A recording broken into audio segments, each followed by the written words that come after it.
الحمدللہ رب العالمین الصلاۃ والسلام علی رسولہ الکریم اما بعد بسم اللہ الرحمن الرحیم 25ویں تراویح رات کو ہم نے 25ویں تراویح اور 25ویں تراویح کے اندر 29ویں سپارے کا بیان ہے، اور اس میں سورہ ملک، سورہ قلم، سورہ الحاقہ، سورہ معارج، سورہ نوح، سورہ جن، سورہ مزمل، سورہ مدثر، سورہ قیامہ، سورہ دہر، سورہ مرسلات شامل ہے۔ سورۃ الملک قرآن مجید کی 67ویں سورت ہے۔ اس کے 2 رکوع اور 30 آیات ہیں، مکہ میں نازل ہوئی۔ سورت کے نام میں اشارہ ہے اس طرف کہ خدا کا قانون ساری دنیا میں چلتا ہے، اس میں کوئی دوسرا اس کا شریک نہیں۔ اس صورت میں انسان کو بتایا گیا ہے کہ وہ اس کارخانہ قدرت میں، جس میں کوئی نقص نہیں ملے گا اور جسے خدا واحد ہی عدم سے وجود میں لایا ہے، اللہ رب العالمین نے ہی بلا مقصد پیدا نہیں کر دیا گیا، بلکہ وہ یہاں امتحان کے لیے بھیجا گیا ہے۔ اور ساتھ ہی بتایا گیا ہے کہ انبیاء کو بھیج کر لوگوں کو ان کے نتائج سے خبردار کیا گیا ہے، اور ساتھ ہی یہ بتایا گیا ہے کہ انبیاء کا کام صرف اور صرف ڈرانا اور پیغام کا پہنچانا ہے، ہدایت دینا تو اللہ کا کام ہے۔ جن سے آخرت میں واسطہ پڑے گا وہ سارے نتائج انبیاء نے بتا دیے۔ اگر تم لوگ انبیاء کی بات مان کر اپنے اعمال درست نہیں کرتے تو تمہیں آخرت میں جو سزا ملے گی اس کے مستحق ہونے کا تم خود اعتراف کرو گے۔ نیز اس بات کی طرف توجہ دلائی گئی کہ اللہ رب العالمین لوگوں کے اعمال سے جو وہ کرتے ہیں بے خبر نہیں ہے، بلکہ وہ ان کے دلوں کے حال تک سے واقف ہے اللہ رب العالمین۔ لہذا جو اس اندیکھے خدا کے باز پرس سے ڈر کر اچھے اعمال کرے گا وہی بھلائی کا مستحق ہوگا۔ سورت کے آخری نصف حصے میں بتایا گیا ہے کہ ان چیزوں سے تمہیں سبق حاصل کرنا چاہیے جو ہر وقت تمہاری نظروں کے سامنے ہیں۔ ایک زمین ہی کو دیکھو جس پر تم اطمینان سے چلتے ہو اور اس سے اپنا رزق حاصل کرتے ہو، اس خدا ہی نے تمہارا مطیع، اسے اللہ رب العالمین نے تمہارا مطیع فرما بردار کر دیا ہے، ورنہ اس میں ایسا زلزلہ آ سکتا ہے جو تمہیں بالکل تباہ و برباد کر کے رکھ دے۔ پرندوں کی طرف دیکھو، اللہ ہی ہے جو انہیں فضاؤں میں تھامے ہوئے ہے، اور وہ تمہیں اگر عذاب میں ڈال دے تو کون ہے جو تمہیں اللہ رب العالمین کے عذاب سے بچا سکتا ہے؟ اس کے علاوہ اور کوئی نہیں کہ اگر وہ تمہارا رزق بند کر دے تو کوئی اور تمہیں دے سکتا ہے، چنانچہ لازماً تمہیں اپنے اللہ ہی کے سامنے حاضر ہونا ہے۔ نبی کا کام تو صرف اتنا ہے کہ وہ اس وقت کے آنے سے قبل تمہیں خبردار کر رہا ہے کہ وہ وقت جب آ جائے گا تو پھر تمہیں مہلت نہیں ملے گی۔ نیز یہ کہ جو رسول صلی اللہ علیہ وسلم اور ان کے اصحاب کی ہلاکت کی دعائیں مانگتے ہو، اس سے تمہیں کیا اور رہیں یا نہ رہیں تم اپنی فکر کرو، اگر خدا کا عذاب آ جائے تمہیں کون بچائے گا۔ سورت کے بالکل آخر میں کفار کے سامنے ایک سوال رکھ کر انہیں غور کرنے کے لیے چھوڑ دیا گیا ہے۔ اگر تمہارے کنویں کا پانی جس پر تمہاری زندگی کا انحصار ہے زمین میں اتر کر غائب ہو جائے تو پھر اللہ کے علاوہ دوسرا کون ہے جو اس پانی کو اوپر لا کر تمہیں دے سکتا ہے؟ لوگوں، خدا ہی پر بھروسہ رکھو۔ اس کے بعد سورہ قلم شروع ہوتی ہے۔ قرآن مجید کی 68ویں سورت ہے۔ اس کے 2 رکوع اور 52 آیات ہیں، مکہ میں نازل ہوئی۔ اس کے نزول کے وقت حضور صلی اللہ علیہ وسلم کی مخالفت کافی شدت اختیار کر چکی تھی۔ اس صورت میں 3 مضامین بیان کیے گئے ہیں۔ اول یہ کہ مخالفین کا اعتراض کا جواب، دوسرے مخالفین کو تنبیہ، تیسرے حضور صلی اللہ علیہ وسلم کو صبر کی تلقین۔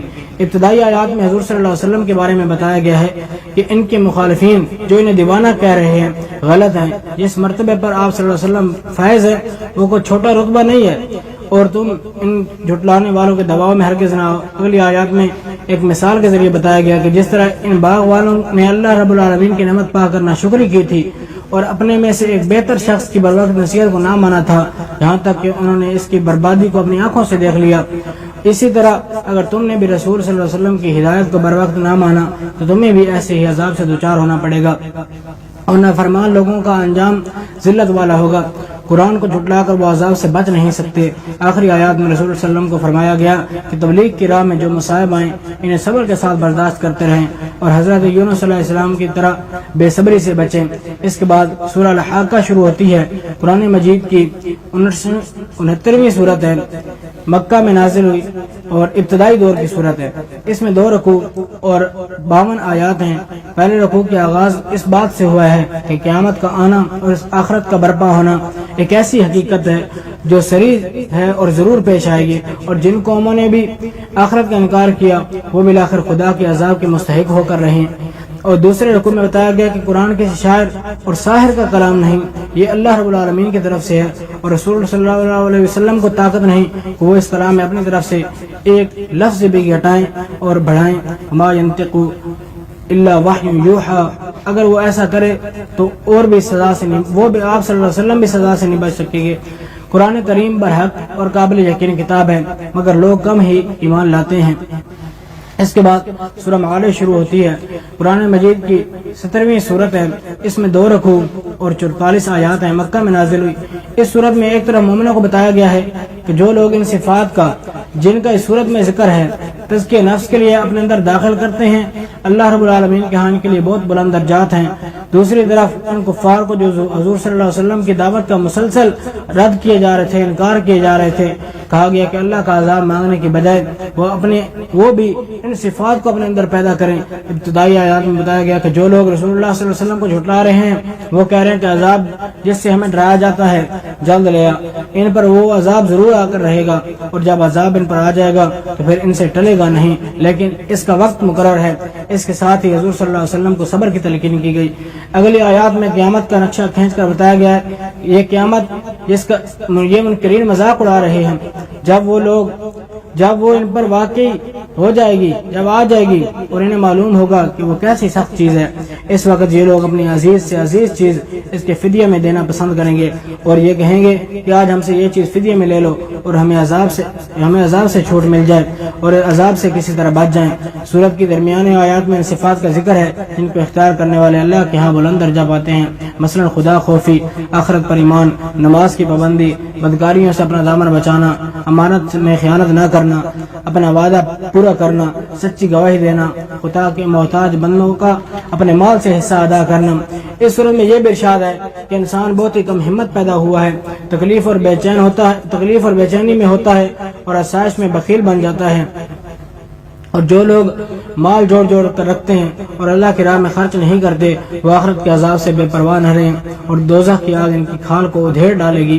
کفار مکہ کو تنبیہ کی گئی کہ اگر تم حضور صلی اللہ علیہ وسلم کا مذاق اڑانے اور تکالیف پہنچانے سے باز نہیں آؤ گے تو اللہ رب العالمین تمہاری جگہ ایک اور قوم لے آئے گا جو اللہ اور رسول صلی اللہ علیہ وسلم کی فرما بردار ہوگی۔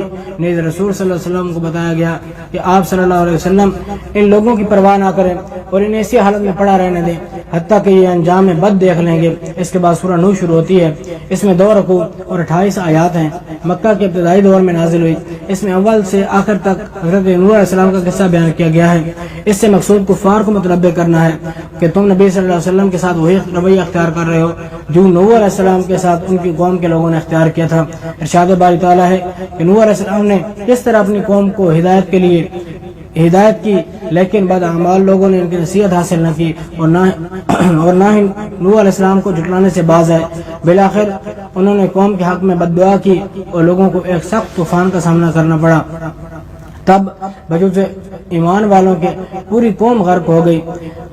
اس سے پہلے حضرت نوح علیہ السلام کے قصے تفصیلاً سورہ اعراف آیت نمبر 59 اور 64، سورہ یونس آیت نمبر 71 تا 73، سورہ ہود اور اسی طرح بہت ساری صورتوں میں قرآن مجید میں حضرت نوح علیہ السلام کا قصہ۔ سورہ نوح کے بعد سورہ جن شروع ہوتی ہے۔ قرآن مجید کی 72ویں صورت ہے۔ اس میں 2 رکوع اور 28 آیات ہیں۔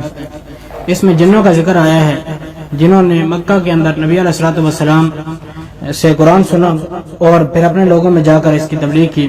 اس سورت کا زمانہ نزول حضور صلی اللہ علیہ وسلم کے سفر طائف سے تعلق رکھتا ہے، جب ایک گروہ نے نخلہ کے مقام پر صبح کی نماز میں آپ صلی اللہ علیہ وسلم کی زبان سے تلاوت سنی اور کہا ہم نے ایک بڑا ہی عجیب قرآن سنا ہے جو راہ راست کی طرف رہنمائی کرتا ہے، اس لیے ہم اس پر ایمان لے آئے ہیں اور اب ہم ہرگز اپنے رب کے ساتھ کسی کو شریک نہیں کریں گے۔ اس کے بعد لوگوں کو یہ سمجھایا گیا کہ وہ شرک سے باز آ جائیں، صراط مستقیم پر ثابت قدم رہیں، اللہ رب العالمین کی جو نعمتوں کی بارش ہو رہی ہے اس پر اس کا شکر ادا کریں، ورنہ اللہ کی بھیجی ہوئی نعمت سے منہ موڑنے والوں کا انجام یہ ہوگا وہ سخت عذاب سے دوچار ہو جائیں گے۔ پھر کفار کو اس بات پر ملامت کی گئی ہے کہ جب اللہ کا رسول دعوت کی آواز بلند کرتا ہے تو اس پر ٹوٹ پڑنے کے لیے تیار ہو جاتے ہو، حالانکہ رسول صلی اللہ علیہ وسلم کا کام صرف اللہ رب العالمین کے پیغام کو پہنچا دینا ہے۔ پھر اگلی دو آیات کے اندر، آخری آیات کے اندر کفار کو متنبہ کیا گیا کہ آج وہ رسول صلی اللہ علیہ وسلم کے بیار و مددگار سمجھ کر آپ صلی اللہ علیہ وسلم کو دبا لینے کی کوشش کر رہے ہیں، لیکن ایک وقت آئے گا جب انہیں علم ہو جائے گا کہ حقیقت میں بیار و مددگار کون ہے۔ اس وقت کا رسول صلی اللہ علیہ وسلم کو بھی علم نہیں ہے، مگر وہ وقت ضرور آئے گا۔ آخر میں اللہ رب العالمین کے عالم الغیب ہونے کا ذکر ہے، وہ اپنے غیب سے کسی کو مطلع نہیں کرتا سوائے اس رسول صلی اللہ علیہ وسلم کے جسے اس نے منتخب کر لیا ہو۔ رسول صلی اللہ علیہ وسلم بھی اللہ کے حکم سے سرموئے اختلاف نہیں کرتے۔ اس کے بعد سورہ مزمل شروع ہوتی ہے، اس میں 2 رکوع اور 20 آیات ہیں۔ ابتدائی آیات میں حضور صلی اللہ علیہ وسلم کو کملی والے کے لقب سے خطاب فرما کر ہدایت کی گئی ہے کہ آپ نصف شب یا کم و بیش بیداری کیا کریں اور تلاوت قرآن مجید ٹھہر ٹھہر کر کیا کریں۔ رات کی عبادت تزکیہ نفس کا ایک بہت بڑا ذریعہ ہے۔ نماز، زکوٰۃ، خیرات جاری رکھیں، جو نیک عمل آگے بھیجا جائے گا وہی آخرت میں کام آئے گا۔ گویا پہلی 7 آیات میں رسول صلی اللہ علیہ وسلم کو نبوت کے کار عظیم کی ذمہ داریاں سنبھالنے کے لیے تیار کیا گیا، جس کی عملی صورت نماز تہجد کی ادائیگی ہے۔ اس کے بعد آپ صلی اللہ علیہ وسلم کو یہ تلقین کی گئی کہ مخالفین کی زیادتیوں سے گھبرائیں نہیں، بلکہ صبر کریں اور ان کا معاملہ اللہ رب العالمین پر چھوڑ دیں۔ اور پھر بتایا گیا کہ مکہ والے جو آپ صلی اللہ علیہ وسلم کی مخالفت کر رہے ہیں ان کو متنبہ کیا گیا کہ ہم نے اسی طرح تمہاری طرف ایک رسول بھیجا ہے جس طرح فرعون کی طرف بھیجا تھا، پھر دیکھ لو فرعون کا انجام کس طرح ہوا۔ اس نے جب اللہ کے بھیجے ہوئے رسول کو جھٹلایا تو پھر اس کا انجام کیسے ہوا۔ اب یہ حکم دیا گیا ہے کہ پھر نماز تہجد کے متعلق بتایا گیا، اس میں تخفیف کر دی گئی ہے۔ اب یہ حکم دیا گیا کہ جہاں تک تہجد کی نماز کا تعلق ہے تو وہ جتنی بآسانی پڑھی جا سکے پڑھ لیا کرو، لیکن مسلمانوں کو اصل اہتمام جس چیز کا کرنا چاہیے وہ 5 وقت کی فرض نماز ہے، اور اللہ رب العالمین کی راہ میں اپنے مال کو، فریضہ زکوٰۃ کو ٹھیک ٹھیک ادا کرتے رہیں، خلوص نیت کے ساتھ صرف کریں اپنے مال کو۔ آخر میں مسلمانوں کو تلقین کی گئی جو بھلائی کے کام تم دنیا میں انجام دو گے وہ ضائع نہیں کیے جائیں گے، بلکہ ان کی حیثیت اس سامان کی سی ہے جو ایک مسافر اپنی مستقل قیام گاہ پر پہنچنے سے پہلے بھیج دیتا ہے۔ اللہ کے ہاں پہنچ کر تم اس کو موجود پاؤ گے، جو بھی تم نے سامان اپنے اس دنیا میں اکٹھا کیا ہے، جو تم نے آگے بھیج دیا ہے، وہ اللہ رب العالمین کے پاس تم موجود پاؤ گے۔ اس کے بعد سورہ مدثر شروع ہوتی ہے، قرآن پاک کی 74ویں صورت ہے، اس میں 2 رکوع اور 56 آیات ہیں، مکہ میں نازل ہوئی۔ اس صورت کی ابتدائی 7 آیات دوسری وحی کی ہیں جو حضور صلی اللہ علیہ وسلم پر نازل ہوئی۔ پہلی وحی کے نزول کے کچھ عرصہ بعد تک وحی کا سلسلہ بند رہا، پھر جبریل علیہ السلام آپ صلی اللہ علیہ وسلم کے پاس آئے اور کہا آپ صلی اللہ علیہ وسلم اللہ کے نبی ہیں۔ آپ صلی اللہ علیہ وسلم نے گھر آ کر کہا کہ مجھے اڑاؤ مجھے اڑاؤ۔ گھر والوں نے کمبل اڑایا۔ اس وقت یہ سورت نازل ہونا شروع ہوئی۔ سورت کے پہلے رکوع میں بتایا گیا کہ اے اڑنے والے اٹھ اور خبردار کر اور اپنے رب کی بڑائی بیان کر۔ نیز منکرین حق کو بتایا گیا کہ جو کچھ وہ کر رہے ہیں اس کا برا انجام وہ قیامت کے روز دیکھ لیں گے۔ اس رکوع میں اس شخص کا بھی ذکر ہے جس نے حضور صلی اللہ علیہ وسلم کو جادوگر قرار دیا تھا۔ اس کے بعد اس کے بارے میں بتایا گیا کہ وہ جہنم کا سزاوار ہے۔ دوسرے رکوع میں جہنم کے بارے میں بتایا گیا کہ وہ کیسی ہے اور کون سے لوگ اس کے مستحق ہیں۔ نیز کفار کے انکار کی اصل وجہ بتائی گئی ہے کہ وہ آخرت پر ایمان کیوں نہیں رکھتے، اور پھر نیز اس بات کی طرف توجہ دلائی گئی کہ صرف اللہ رب العالمین ہی عبادت کے مستحق ہیں، اور اللہ رب العالمین اس بات کے مستحق ہیں کہ لوگ اللہ رب العالمین سے ڈریں، اور وہ جسے چاہے معاف کرتا ہے اور جسے چاہے پکڑ لے۔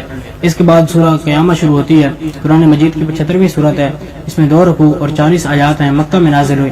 اس صورت میں قیامت کا ذکر ہے اور منکرین آخرت کو خطاب کر کے ان کے ایک ایک اعتراض اور شبہ کا جواب دیا گیا ہے دلائل کے ساتھ۔ آخرت کے بارے میں کہا گیا کہ وہ ضرور آئے گی، نیز کہ یہ لوگ جو انکار کر رہے ہیں اس کی وجہ یہ نہیں کہ ان کی عقل اس کو تسلیم نہیں کرتی، بلکہ وہ اپنی خواہشات کی بنا پر ایسا کر رہے ہیں۔ نیز یہ کہ وہ وقت ضرور آئے گا جب تمہارا سارا کیا دھرا تمہارے سامنے ہوگا، اور جو تم اس دنیا میں کرتے رہے ہو تمہارے ساتھ ہی رسول اللہ صلی اللہ علیہ وسلم سے فرمایا گیا کہ وہ وہی کو جلدی جلدی یاد کرنے کے لیے اپنی زبان کو حرکت نہ دیں، کیونکہ اس کو یاد کرانا اللہ رب العالمین۔ اس کے بعد سورہ انسان شروع ہوتی ہے، قرآن مجید کی 76ویں صورت ہے، اس کا نام سورۃ دہر بھی ہے۔ اس میں 2 رکوع اور 31 آیات ہیں۔ اس میں انسان کی روحانی ترقیوں کا ذکر ہے۔ اس کا موضوع انسان کو اس کی حیثیت یاد دلانا ہے کہ اللہ رب العالمین نے اس کو کس لیے پیدا کیا ہے، اور اس کا موضوع انسان کو جوڑنا ہے کہ ایک وقت تھا جب وہ کچھ بھی نہ تھا، پھر ایک مخلوط نطفے سے اس کی ابتدا کی گئی، اس بات کی خبر کسی کو نہ تھی، اور پھر اسے کئی مراحل سے گزار کر انسان بنایا گیا۔ اس کے بعد اسے خبردار کیا گیا ہے کہ تیری تخلیق اس طرح کر کے تجھے ہم نے اس لیے بنایا کہ ہم دنیا میں رکھ کر تیرا امتحان لینا چاہتے ہیں، اس لیے دوسری مخلوق کے برعکس تجھے ہوش کوش رکھنے والا بنایا ہے۔ تیرے سامنے نیکی اور بدی کے دونوں راستے رکھ دی گئے ہیں، اب تو دکھا دے تو کیا بنتا ہے۔